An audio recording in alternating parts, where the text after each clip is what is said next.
Hi everyone, I'm your host Nicole and welcome to the Intuition Age, a podcast where we question everything we know to be true. I encourage you to use your intuition and inner knowing to formulate your own conclusions about the world before us. So on today's episode, we're going to be examining the Akashic Records, which is a field of energy that holds pictorial records or memories of all the events, actions, thoughts, and feelings from the past, present, and all the possibilities for our individual and collective futures. We're going to learn how to tap into those quantum waves with our consciousness that allows us to receive this information. So we have a very special guest on this episode, fellow podcast host, quantum leaper, and keeper of the Akashic Records, Shannon Amrein. Hey, Shannon, welcome to the Intuition Age. Hey, Nicole, thank you so much for having me. I'm so excited to be on here and talking We're with you. We're excited to have you here. So why don't you start by telling us a little bit about what you do? Absolutely. So I am a keeper of the Akashic Records. And the reason I use that word is because the energies that I channel in the records, who call themselves the pinnacle, they call me a keeper. So I also use the word guide. The word reader works as well, but I think it's more of the way I see the energy is more of conveying it to somebody as opposed to reading. So I don't like to use that term as much. I also do Reiki. I'm a Reiki master that I kind of weave in with my work. I do quantum leaping healing sessions with people where I use the records as well, and intuitive healing in general. So what exactly are the Akashic Records, and what does it mean to really enter into an Akasha dimension? Absolutely. So the Akashic Records, the easiest way to explain it is that they're a metaphysical library of all the souls in the world and every dimension where all of the experiences of every soul is stored. So in a more simple term, every soul has our own Akashic Record. And in our personal records, we have a copy or a history of everything our soul has ever done. The Akashic dimension, there's actually several dimensions where the Akashic Records are stored. A lot of people read or channel from the records in the 8th dimension. The records are also stored in the 11th dimension, which is, it's a little bit higher consciousness information. And then the records where they're stored in the highest point, where like the totality of the records are stored, is in the 23rd dimension. And this is I didn't even know there were that many dimensions. New information. I've just been channeling this for a few months, and I've found a few other people who are channeling the same thing, but it's not super mainstream yet. So I wouldn't be surprised if there are people who listen and they're like, "Oh, that's not true," but it's because it is true. It's just not widely known. So if I wanted to access all my records, past, present, and possibilities for the future, would I have to go into the 23rd dimension, you said, or would I be able to access that all from like the 8th? From how I see it, you wouldn't be able to access like all of the multidimensional possibilities from just the 8th dimension. The multidimensional past life, future life, all this stuff, like the totality of it all, is in the 23rd dimension. So if you want to access the totality of all possibilities, it's stored in this higher place. And the reason we're just now accessing it is because our consciousness as a collective is finally expanded enough for us to be able to access it to that point. When you first started, were you only able to access the 8th dimension and you kind of just elevated your energies to reach higher dimensions? Is that how it worked? For me, I don't think so. When I first started, I didn't know I was accessing the 23rd, but what I've channeled is that I'm one of the people who remembers how to access the 23rd. So basically I've put it together with since I started accessing the records and realized that I've been doing this for my whole life before I even knew what the Akashic Records were. It's just now I do it much more consciously.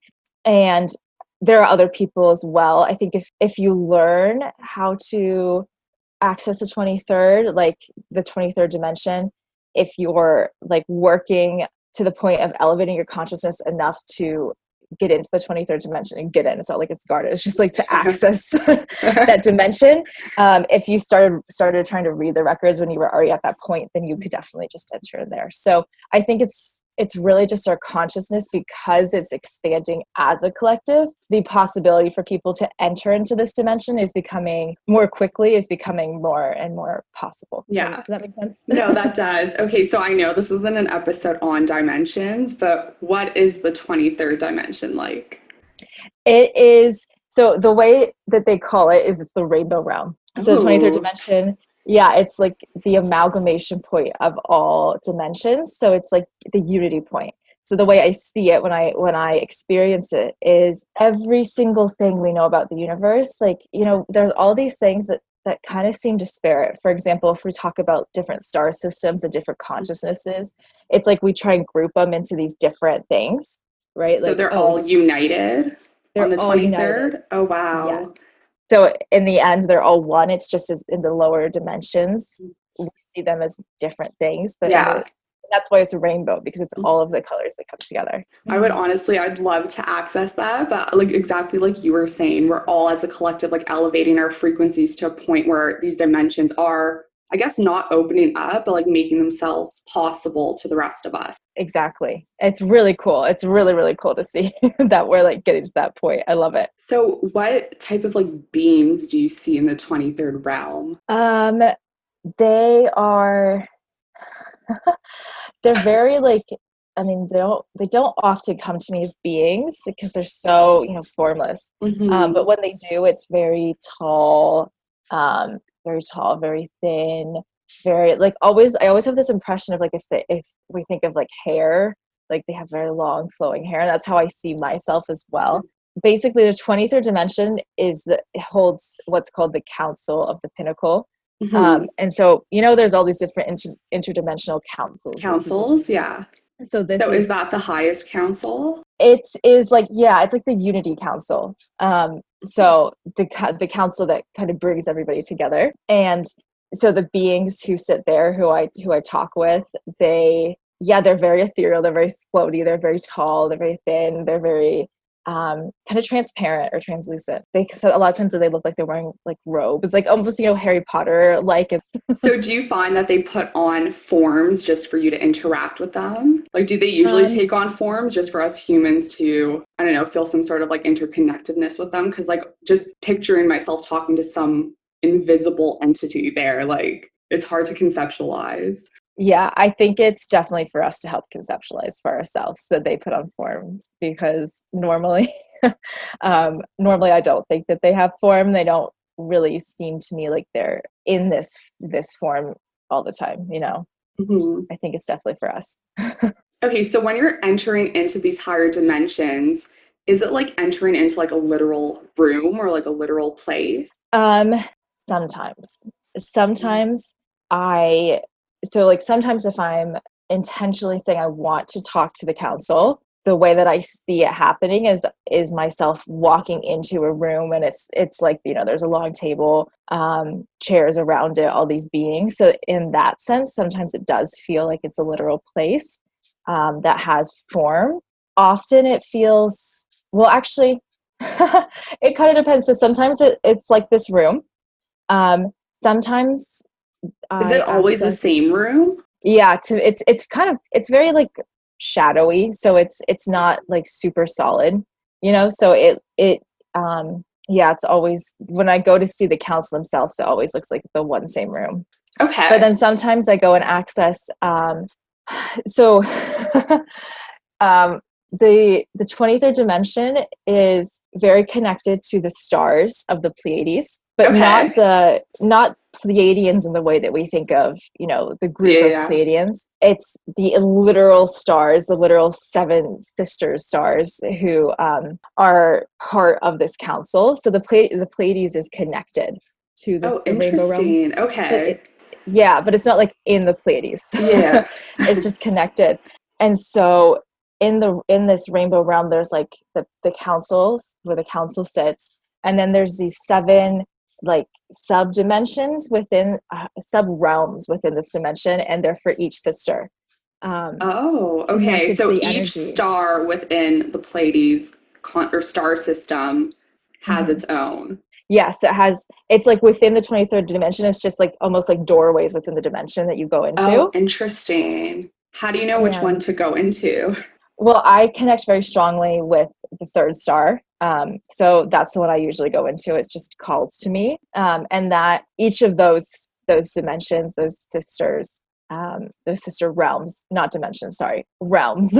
Yeah. They look like the natural world, right? So they're like being in nature. That's how they show themselves to me and to some of the other people who I've connected with who channel this as well. And So, for have you been example, able to see any of the other realms, or do you just usually go to the third? I've seen all of them. Oh, Yes, okay. yes. Are they So similar in nature? they are different environments. So the first realm, the first star is it's like very floral. It's like large plants. It's like giant plants, right? Like with flowers and yeah, lots of big flowers, lots of big plants, kind of tropical-ish. Okay. The second one is more like tundras and plains, so very grassy, very green. The third is huge mountains and like valleys with lakes in the middle. Um, the fourth is like it's like a tropical rainforest. It kind of makes me think of Hawaii, for example. Oh, Um, okay. the fifth, I'm feeling called to that one. yeah, I could actually see that in you, definitely. The Oops. fourth, and that's the heart, right? Because they're all connected to our chakras too. So the fourth is the heart, and oh my god, the fifth. What is the fifth? I can't remember now. It's like It's okay. Maybe it doesn't want to be known. maybe, yeah. I mean, that totally is possible. Um, The sixth is water. I think the fifth is forest, if I'm remembering correctly. The sixth is water, and the seventh is desert. Okay, so in all of these realms, are you able to access different types of information, like different records within them, or do they all carry like the same like frequencies, the same record? They all carry the same, more or less the same frequency. They all carry this frequency of the council.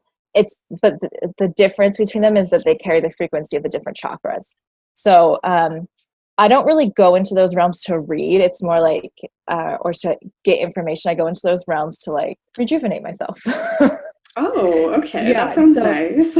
yeah. So like if I was telling someone or like teaching someone how to read the records in this way, I'd be like, oh, okay, well, if you want to like rejuvenate your heart chakra, go into this part of it. But that's just how I see it. Of course, I think everyone has different ways they probably read it, but when I'm reading for somebody, I'm not going into those realms necessarily. Okay, I may need you to debrief my experience the one time I accessed my own records. Basically, now that you talked about the realms, I was in like a deep meditative state, and I just remember initially seeing kind of like valleys and mountains. So it makes me think of the third realm, like you were talking about. And I remember I was greeted by this kind of like lion being. I don't Yeah. know if they were from like, is it Lyra star system? I don't know. It was like my first time interacting with it. But yeah, it was like this beautiful line being like gorgeous mane. And then it kind of like brought me through like the mountains and the valleys. And we ended up in like, I don't know, it was a building, but it was kind of like a transparent, like translucent glass building. Yeah. And within it, it looked like all books, kind of like just stacked from like the ground all the way up to the ceiling. And I don't think those were actually mine. That might have been just like the collective records. But just like in the middle on a stand was like a book that was open that showed me details into like my last past life. But that was Hmm. all I was able to access. But that's what So I remember. So I'm like wondering, was I in the third realm as well? Like what chakra did that relate to? The third. the third is the solar plexus. So, identity, personal power. Um, Oh, yeah, interesting. But then also, who was this like being that guided me? Maybe like a spirit guide or. I'm feeling spirit guide. Like that's such a cool experience. I'm definitely feeling spirit guide. Well, that was it. Um, And then I never accessed it again. well, for example, like with the beings, like when I go in, sometimes, not all the times, but sometimes the beings that come to me are like these almost like hippogriff like creatures. Like they're so Oh, cool, and yeah. they like put me on their back and like Just fly take me you away. around. Yeah. So definitely a guide of some sort. The Oh, lion, that's so cool. amazing. Yeah, it was Yeah. very like mythical in nature. I've definitely never seen that on Earth before, but I wasn't like I, scared or intimidated by it. It just like guided me to this like glass little palace. I can like see it. Like that's so interesting. It definitely sounds like they could have been like potentially taking you in some way, like via part of the third star, because of the mountains and the valleys and everything. Yeah, that's why when you mentioned the realms, I was like, I experienced that before. Like, I wonder if it's the same one. So I'm wondering, when you go to the records or if anyone tries to access them, are there beings that are kind of guarding them, like restricting your access? So my answer is no. I have heard other people say yes. And I have also read people saying yes. So the reason I say no is because the way I read the records is super like this is how like the Pinnacle channels it to me, very new paradigm, because we're entering right into this new age. And the idea of there needing to be beings to guard us from things is very old paradigm. It's that's how people used to read the records, and lots of people still do. And there's nothing wrong with it. It's just not how it works for me. Like, I don't see beings guarding. But like, also the reason I think that there have been beings guarding for so many people who read the records in the past is because there is like a lot of integrity you have to have if you're going to read somebody else's records. And so the idea of the beings, I think, is to tell people, or to remind people you can't read someone's records without their permission. And so if there's beings there, it's kind of like this idea of, okay, someone's going to stop me from doing it, but that's how I see it. So let's touch on that too, just accessing other people's records. So when you're going in, is it usually to access your own, or you obviously have accessed records for other people, right? And how is like the process then different between you accessing your own and then you accessing for others? Absolutely. So when I access my own, which is what I do probably 75% of the time, it's super fast. Like, I'm so connected to it at this point that sometimes I sit down and like close my eyes and I'll say my little like intention prayer to enter, if I feel like I need that. But sometimes I'll literally just be like walking down the street and I'll realize that like they need to talk to me. And so I'm just like, okay, let me in. And I'll just start like talking to my phone. So for myself, it's a very, very fast process. For somebody else, when I'm reading someone's records, we get on a face-to-face, like a video call, and we do a meditation together to start so I can feel into their energy. And then I go through a process where I say a prayer. I call in archangels to support. I call in, guides and everything, just to keep it very, very, very sacred, very, what's the word I'm looking for? I'll just leave it with sacred, very sacred. Safe, so that, yeah. And safe, yeah. I also safe for myself because you don't know what you're accessing, yeah. Yeah. Like, they could be great in this lifetime. You don't know who they were or what possibilities they may be. So exactly. So I also have like crystals too. I always have like a selenite at my feet. And so it's more involved if I'm accessing someone else's records. And it has to be, they have to give me verbal permission. I really prefer like a verbal. If it can't be verbal, like sometimes I'll do a recording for somebody. It has to be like written then. I need that confirmation. I need that, like, you have my permission to access my records, because it's our whole life. It's all of our lives we've ever had. So it's really personal. Really important. It's really personal. Yeah. Super so personal. I'm wondering, obviously people could give you like written permission or just like verbal permission for you to access their records, but what if they're actually not ready to know what's in the records? So do you ever go in and it's like you're not given any information about them? Definitely. Not that I don't get any information at all, but the way it works, and this is, you can kind of compare this to any kind of emotional or psychological healing, really, is like, we can't access, like, say we have something super traumatic happen in this life, like, we're not going to be able to access it until we've gotten to the point where we're ready to handle it. So same thing with the accessing the records. The Pinnacle, like, will not show me someone's records to a point where they cannot receive the information. So the information I'll channel for them is only to what they can receive. So I have had a couple of times where the person was really not ready to hear a lot of things. So it was much more like foggy and cloudy. And the information was much more basic, because sometimes it can be really intense. And then sometimes it's just lower level, I guess, just a little easier. So it depends on the person. You talked about usually when you access someone else's records, and I guess like when you started to, you would use like a pathway prayer to enter into the records. Can we discuss what that is? Yes. So the pathway prayer is the name for a prayer that was channeled by Linda Howe, who is I don't even know how many years ago, like quite a while ago. And Yeah. she's still pretty famous for what she does with the records. And that's the prayer I started with. At this point, I no longer use it. The wording doesn't resonate with me. I believe that prayer actually, for most people, like when I was using it, I know I was still connecting into the rainbow realm to the 23rd because I was being told that. But for most people, the pathway prayer is more like a prayer to the 8th, maybe 11th dimension. Like it's just the resonance with it isn't high enough. So I have channeled my own prayer that I use and that I teach to people. I teach or really guide people into learning how to use the records. So anyone I work with, I give them the prayer that I've channeled because it's shorter.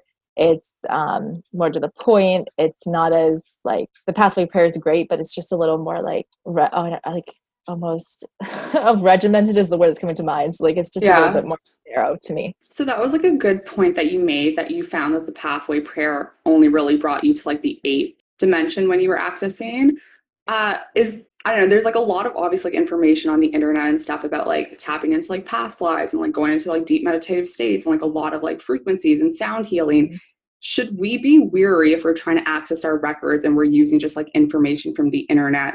Like, I don't know, maybe like another form of a pathway prayer when trying to access our records? Because like what if, I don't know, some sort of prayer opens up like a lower dimension or a realm of like negativity and low vibrations that could like leach onto us in this 3-dimensional realm? That's actually a great question. I've never really thought of that before, but you know, my reaction to that, or my not even reaction, just like my feeling about that is that any time that we're trying to access our records, we should be doing it in the most sacred way possible. Like, right. So especially if we're just, if someone is just learning how to do it, it really should be, you know, you're sitting down, you're being very intentional. You have protective crystals. You're doing like the protective energy techniques that call to you, that work for you.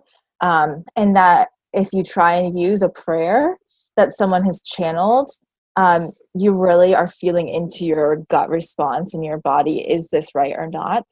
And, you know, going in with the intention, I think intention is everything. So every time I open for somebody else, I'm like, only the most divine and loving energies come. I only want the most divine and loving energies to come through. So I think if we're doing that, we can, if there was a prayer that wasn't as good or as high vibrational, if we're really being careful about our energy hygiene, I don't think that's a huge worry in my experience.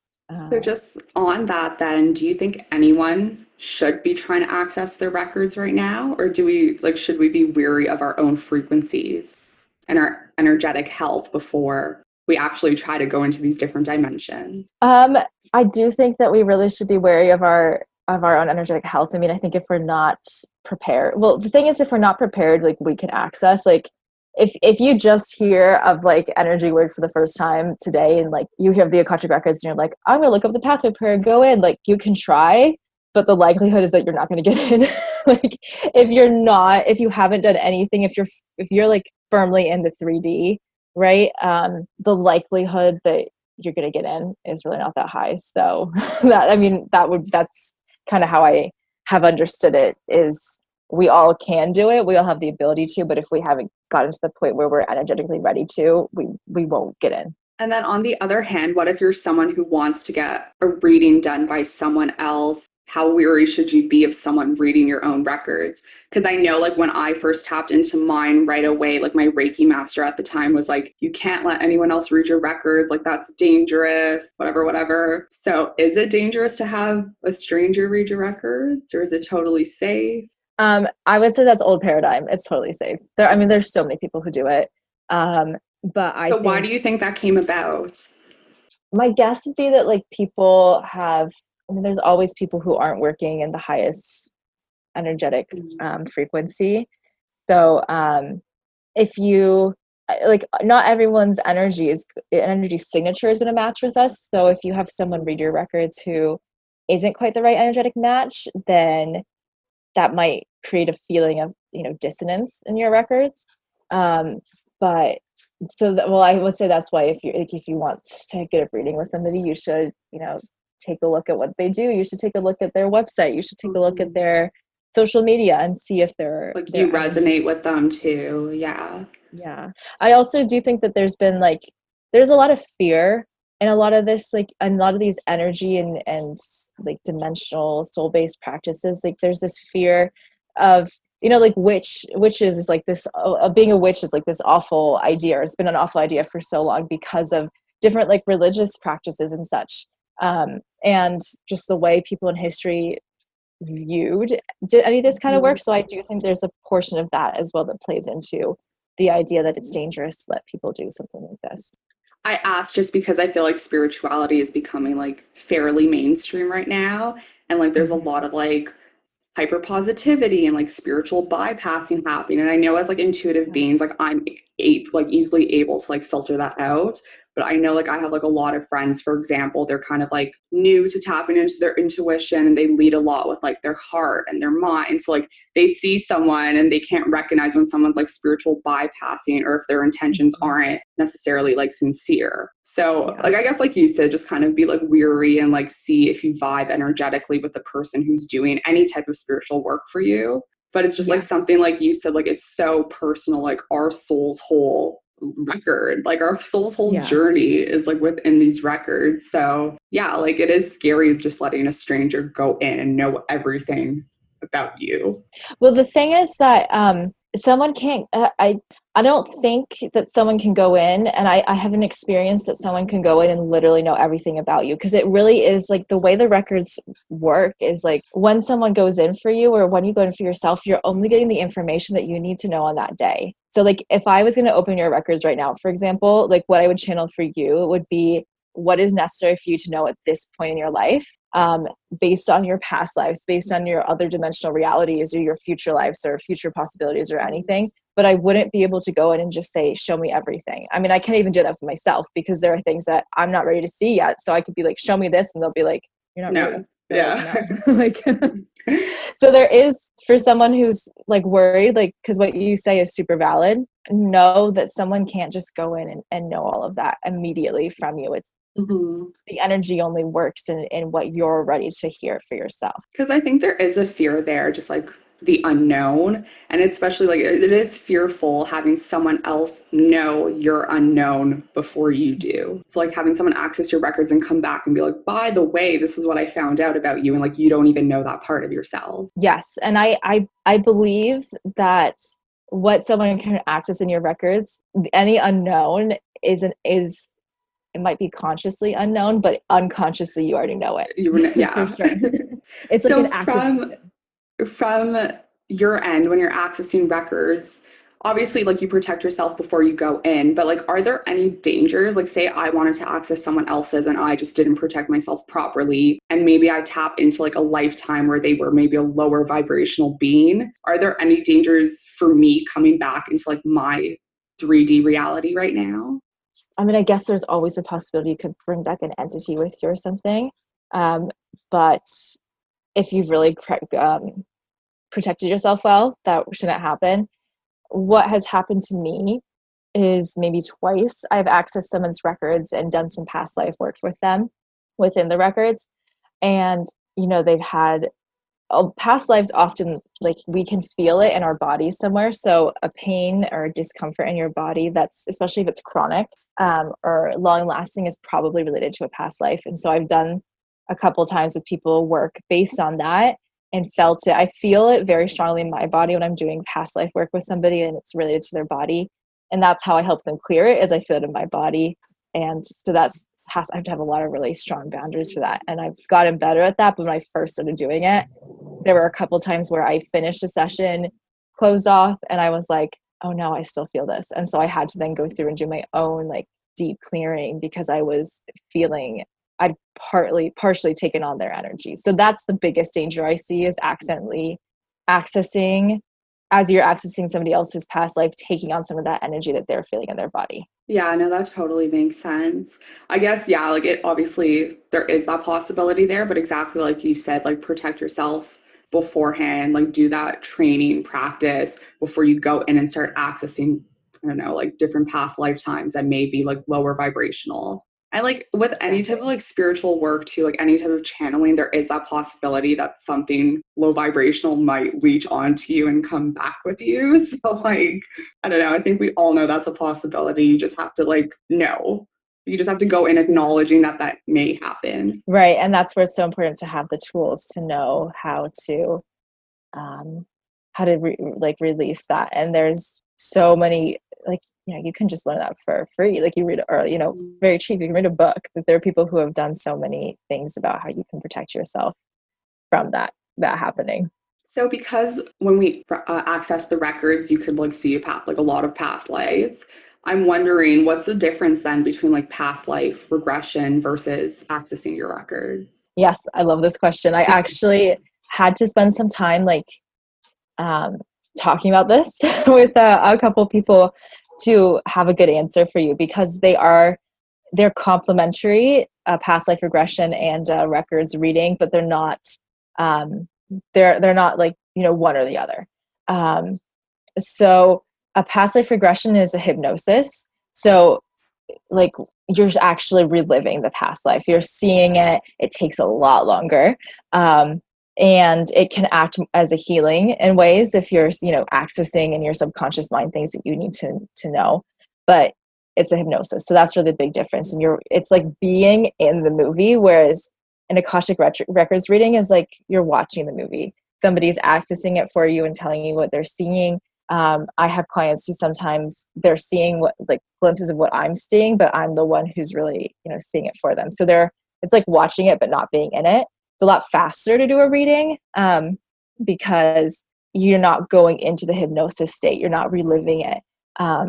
A past life regression might be more detailed for some lives because you are going through and reliving it. So you're going to feel it very viscerally. I'd say they're complementary. Like there's things you get from both. The Akashic Records is more, I think the biggest difference would be that the Akashic Records, you're remembering the past life, you're getting the healing from it, you're hearing about it, but the reason it comes through is because then a message is going to come through with it about, okay, here's where you take from this, here's what you do with it. Whereas a past life regression is a bit more like you're just seeing it and you're taking that seeing and remembering and integrating it. So if someone had past life trauma that they're still carrying today, what treatment then would you recommend? Would it be beneficial to access the records first to kind of pinpoint what happened and like where the trauma is occurring and then relive it and try to heal from that? Or do you find that maybe just like one is effective enough? I think one can be effective enough. It probably depends on how deep-seated that trauma is.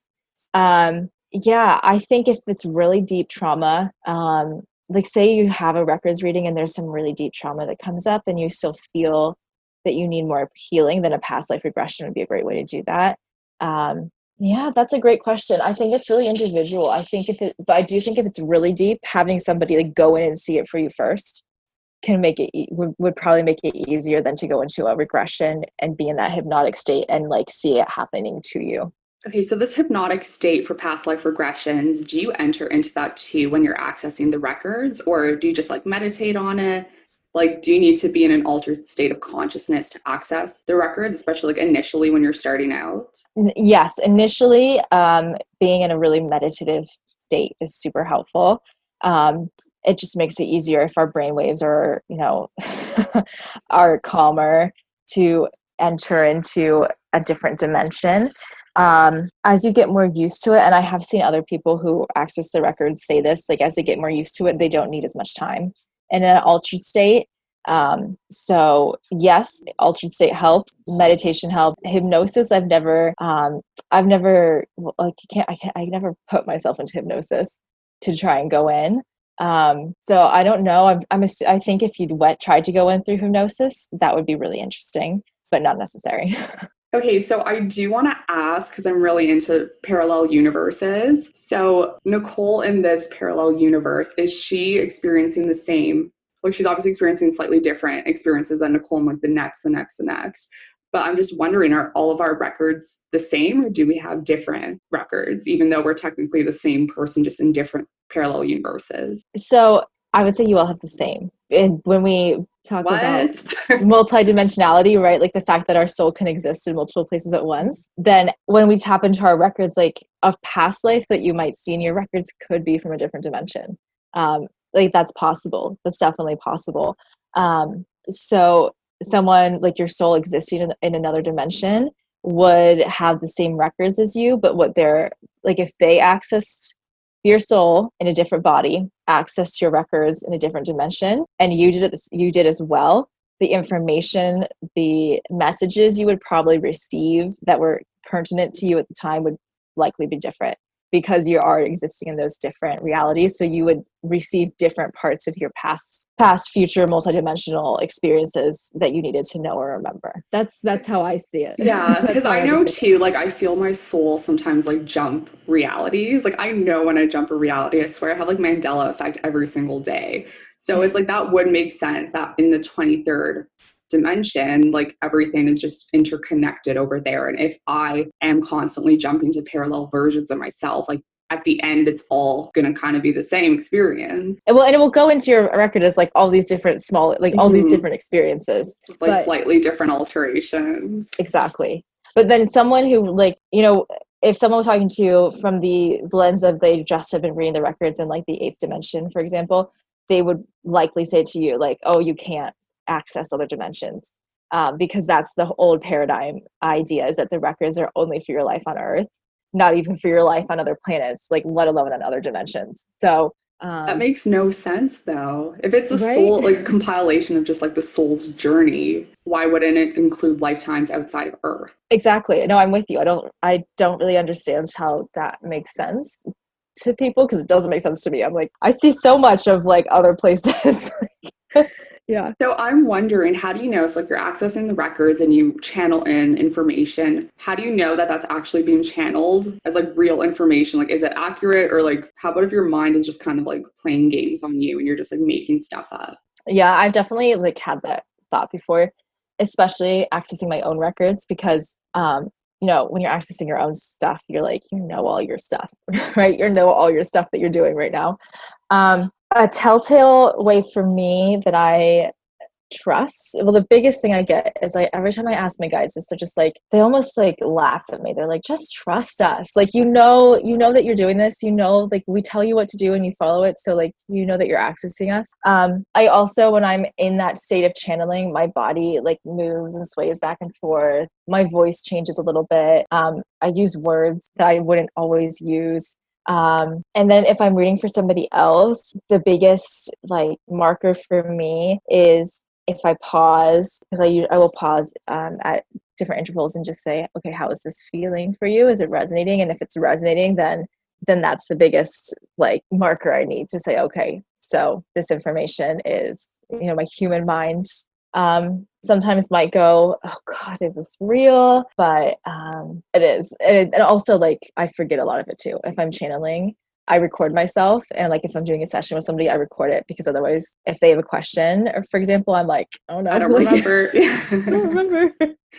I know what you mean though, because whenever I try to do like readings on myself and try to channel information, it's like sometimes it's like too good to be true. Like I get information about past lives where I'm like, like, was I that person? Like it's just like really good information. And I'm like, okay, like, am I making this up? Is this what I want to hear? Or is it actually like what happened? Yeah. But like, definitely. Yeah, I think again, just like taking a step back and being like, okay, like I like to, like when I do tarot readings, for example, I'm like, let me pull a few more cards just to make sure that this is the truth. And I'm like not channeling different frequencies, or just like channeling what I want to hear consciously. Exactly. I do the same thing. I'll just be like, hey, can you give me more information? If I'm like feeling like the information is not enough for me to fully trust it, if I'm having doubts, I'm like, okay, just give me more information, please. Explain further. And that always helps. So I'm curious about new souls. Say this is their first lifetime here on Earth. Have you ever accessed the records of someone who is a new soul? And like, what do you see? And like, I know like the future, there's obviously possibilities for their soul journey there, but like they already know what they've experienced in this lifetime. Like, what's the point of them even trying to access their records? Yeah. So this is super interesting. And basically what I see and have heard and understood when I've like, asked this to my guys as well, is that if someone's on their first life on earth, there's like the new soul, there's like a young soul and an old soul, right? We have like those different, so we call someone you're an old soul. And those are usually people who, are like us, like it tapped into intuition, tapped into spirituality. And then a young soul, on their first lifetime or on their first few, 5, 10 lifetimes even, 50 lifetimes, like that's still pretty young. They're not as tapped in. There's a great, there's a couple of great books by a psychic called Ainsley MacLeod. I don't know if you've ever heard of him, but he writes about the souls. And I read his books, and he writes about young souls versus old souls. And I read his books, and I was like, oh my God, this is literally exactly like everything that I understand. Like he's put it into perfect words. Essentially, a young soul, if someone was on their first human life, the likelihood that they would even ever hear the phrase Akashic Records is so low. Like they would never, they wouldn't be at a point where they'd even like speak it out, let alone likely be in a life situation where they would hear it. So I've never read anyone who's young. Everyone who comes to me is an old soul, like 100%. A young soul, like if for some reason they came to someone for a reading, really it would have to, like anything they would get would be from other dimensions or other planets, other realities. So do you believe that we're all star seeds? Like even if this is like our first incarnation here on Earth, do you believe that we've all had like lifetimes in other dimensions or different planets or galaxies? I believe we've all had lifetimes in other dimensions.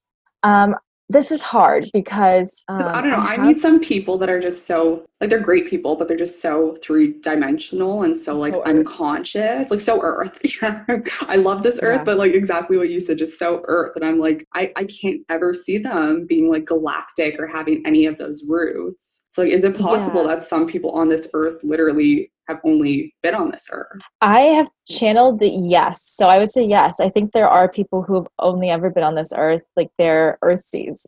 Like this is and those are the people who are super grounded, like super in the sense that they're not interested in anything like this. They're more unconscious.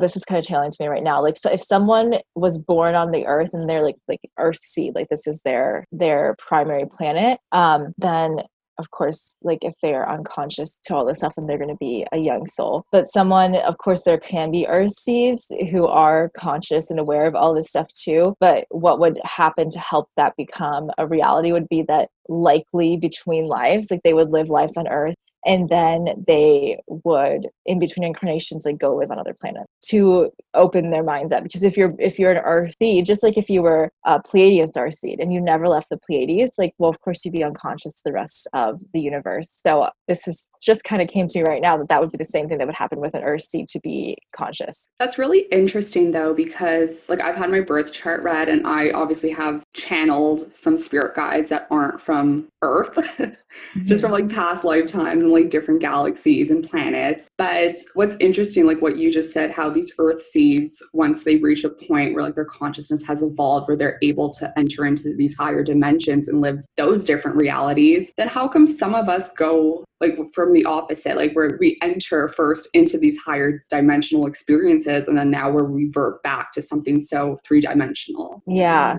I mean, this is such a complicated discussion, right? I do resonate with the idea that every soul at the very conception point comes from like the universe. So even someone who's soul incarnated on Earth as their first incarnation ever, they still are from the universe. They are still stardust in some way. It's just that they're very tied to the Earth. This is their first incarnation. And the reason all of us come to Earth is that we're here to learn, right? So for those of us who may have spent a lot of lifetimes on other planets, the concept of like the traditional star seed that most people talk about, I see that as like the soul that spent a lot of time on other planets has come to Earth both to learn and to help teach. So that's, I hope that answers the question. Hope that kind of answers your question. I think that's the difference. No, it does. And just on that though, so okay, our first incarnation, is that when our soul is given its like ultimate purpose that's going to span throughout lifetimes?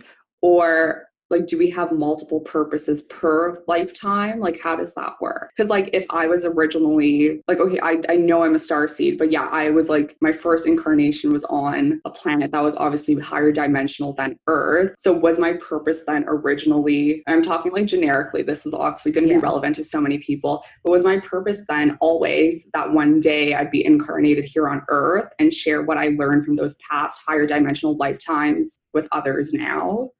Like, do we just have like one purpose that follows us throughout all these lifetimes? That's such a great question. Oh my God. You're expanding these ways of like questions for me to think about. Purpose, I think our purpose in ways changes with every lifetime. I don't, and of course, this is like everyone is going to come at this differently, but the way that I see and understand it is that our purpose is individual in each lifetime, but is informed by our past lifetimes. Whereas our gifts are gifts that we like learn from the get-go, and we continue to learn them and to work on them throughout all of our lifetimes. So we're likely working on the same range of gifts for most of our incarnation and adding things in, but like almost like the path is very similar, I think, for most of us. And there are iterations and deviations in all of our lives. But there's similar paths, but the purpose for every life is different. Like a purpose, like a purpose for our lives when we first incarnated on a higher dimensional reality. Like that seems to me, and the understanding that I have, that it would be different than our purpose now being on Earth. Because like, do we know that we're going to ever incarnate on Earth if we're a starseed who's incarnated for the first time in a different star system? Probably not, right? Like our first incarnation ever, we probably wouldn't think, well, we're going to go to other places. So I think. But how about like our soul initially before we're even in our first incarnation? Like, are we just given like a whole book of like, okay, these are the lifetimes you're going to live, and here's like the ultimate purpose that you're going to achieve throughout each lifetime? Yeah, that's such a great question. I have to say, honestly, I can guess. I can give you my best feelings, but I don't have a one answer to that. I think everyone has the same ultimate purpose in that sense, and that all of us have the ultimate purpose of being awakened and ascending and learning everything we can about being in a physical form, no matter where that is. Especially when it comes to Earth. I mean, all of us have the same purpose on Earth at the very, very root of it. Or all of us have the same purpose of learning to be a human, and basically going from a human back up to higher consciousness. And do you think that's ultimately what happens? Like, once we're done these human lifetimes, we're going to revert back to like our higher conscious self? Yes, I do. I do think that ultimately, like, I know that my soul actually sits on this council of the pinnacle that we were talking about earlier. So I know that when I'm done being a human, I will eventually go back and sit on that council. I like got this message, so I just want to share this. They're saying to me, like, of course we have different purposes. It would be so boring if we all had the same purpose in every lifetime. You wouldn't learn anything. Like, you're here to learn so many different things. So of course you have different purposes, but you have similar outcomes, and you have an outcome you're working towards, which of course is this outcome of enlightenment, is this outcome of ascending, and of understanding what it's to be a human, and understanding how to fit into the universe and into the galaxy in all of these different places you've lived and ways you live. So you have this one goal, but you have different purposes because you have to learn everything. So if you just come and you learn with the same purpose to be a musician, then you're not learning what everything else is in life. Yeah, that's the boring. Imagine. That's the Doing boring. the same thing every single lifetime. Exactly. I feel like, though, for us originally higher dimensional beings, it's definitely hard to accept that like our main purpose here on Earth now is to live a very human, bodily, three-dimensional experience. Like, I always find myself being like, okay, like I'm bored of Earth life. Like, I want to elevate myself. Like, I want to reach higher like levels of consciousness now. Like, I want to go back to experiencing that. Right. I think and I feel the same. I like so similar. That's the whole like learning. I think our purpose is to learn how to do that on Earth, like learn how to get to those higher dimensions while we're on Earth. And that, of course, goes back into the whole idea that we were talking about of the what happens when we're done, like when we're finally done on Earth. And like for myself, for example, I know that my soul is actually part of this council of the pinnacle. So when I'm finally done on Earth, I will go back and sit on that council. So I'll just say that we all go. I'll just say that I think what happens for us is that we eventually go back to being guides for other people. I'll just leave it at that.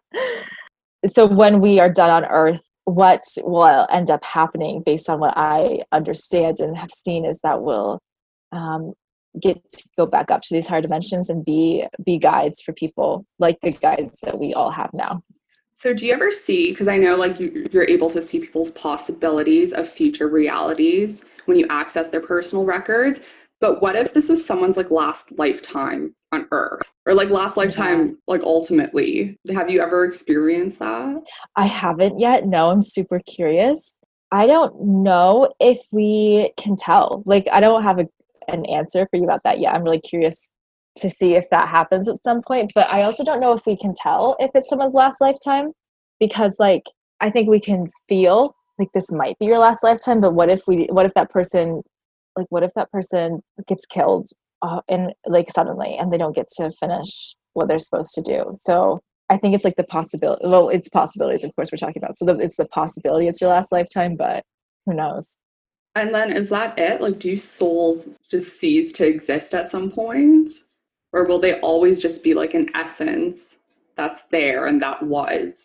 And that's still living the past lifetimes. Like, I feel like time isn't linear. I feel like our past, present, and future is all just like existing right now at the same time. So I don't like, is that it? Like, does our soul just evaporate and then we're gone forever? Or does it get like reincarnated in like a cycle where we do this again and again and again? Like, do you know?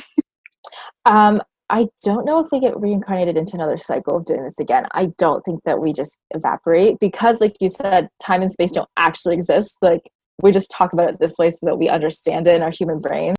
I really think that what happens is eventually we just go on to be these guides, and like when you get to a point where you can be a guide, it's because you've done the cycle of reincarnation so many times that you don't need to do it again, and now you can help people get through it.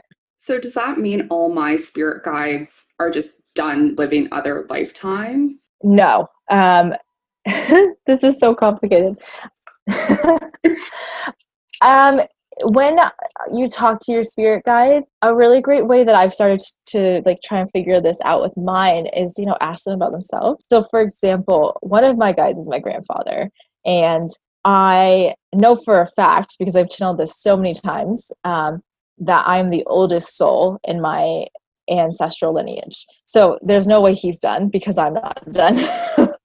So he's my guide for now until, whenever he decides to reincarnate. And a lot of us have guides like that. Like, a lot of people have guides who are ancestors. And so they're like lower, they're like the guides who are in a higher dimension above us. Like, they might be in the 4th or 5th dimension, but they're not in like the 23rd dimension, or they're not in the 11th dimension, and then our guides that are. So can you only be a guide if you're not currently living a lifetime? So does that mean past life me, who possibly was a guide for other people, is no longer their guide because I'm incarnated here? I don't think it's that simple, because our souls can exist in so many different realities.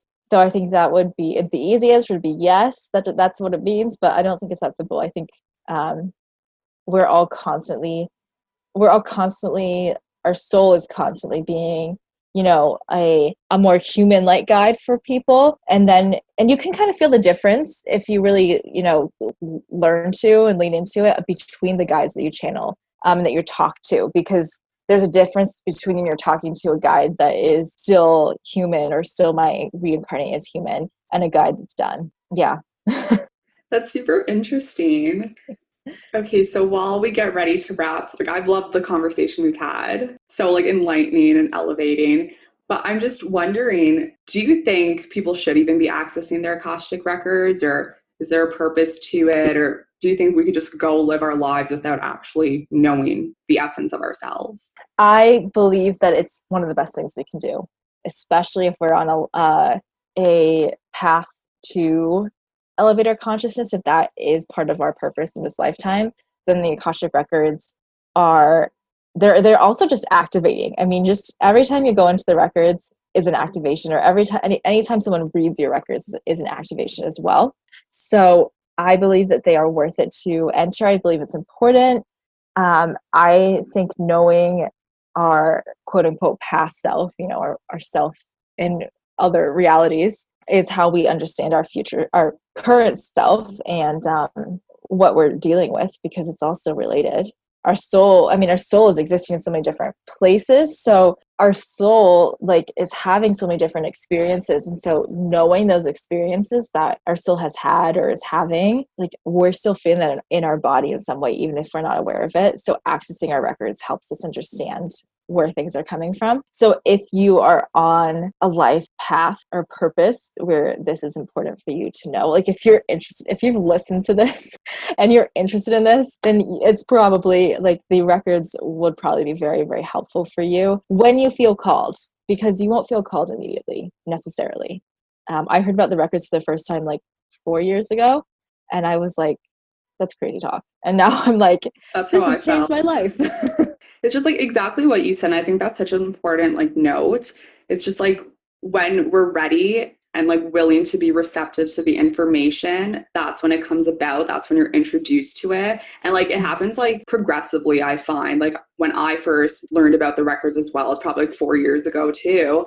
And I was only able to access my last time, my last human lifetime. So it's, again, like you were saying, when we're ready and receptive and willing to get this information channeled to us, that's when it's going to start opening up. And I find too, sometimes my soul will just channel a word to me or something. It's Google this. And I'm like, holy crap, it's so relevant and pertains so much to how I'm living right now. And it's you just trust the information that's coming to you. And if you're being presented with it, there's a reason why you are. Absolutely.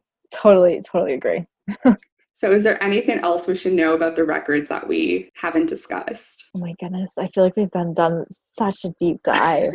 I'd say, just to sum up, don't be scared of your records. Don't be scared of accessing them or having somebody access them for you, as long as you feel resonance with it, because you'll only receive what you're ready to receive.